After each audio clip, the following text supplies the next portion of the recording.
ग्रीसची राजधानी असलेल्या अथेन्समध्ये फ्रान्सच्या वकिलातीवरती स्फोटकं फेकण्यात आली। मोटरसायकलवरून आलेल्या 2 हल्लेखोरांनी स्फोटकं टाकून पळ काढला।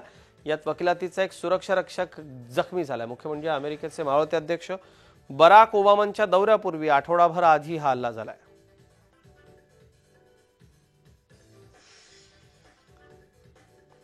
इराकच्या हम्माम अल अलील शहरानं अखेर मोकळा श्वास घेतलाय। टिग्रिस नदीकाठी वसलेलं हे शहर इराकी फौजांनी आयसिसच्या जोखडातून मुक्त केले। त्यानंतर सैनिक आणि स्थानिक तरुणांनी नदीत डुंबत आपल्या स्वातंत्र्याचा आस्वाद घेतला।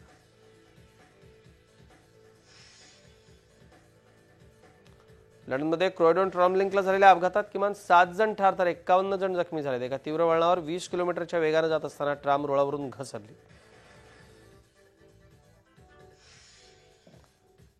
स्वीडनच्या स्टॉकहोममध्ये नोव्हेंबरमधल्या गेल्या 110 वर्षातील सर्वाधिक बर्फवृष्टीचा रेकॉर्ड झाला। दिवसभर पडलेल्या बर्फाने शहरातली वाहतूक पूर्णपणे कोलमडली। यंदा बर्फवृष्टी नेहमीपेक्षा लवकर आणि पूर्वीपेक्षा जास्त झाली।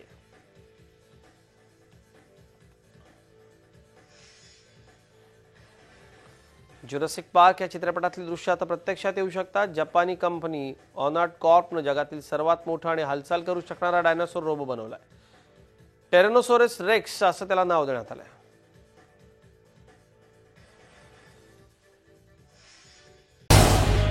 झी 24 तास रहा एक पाऊल पुढे।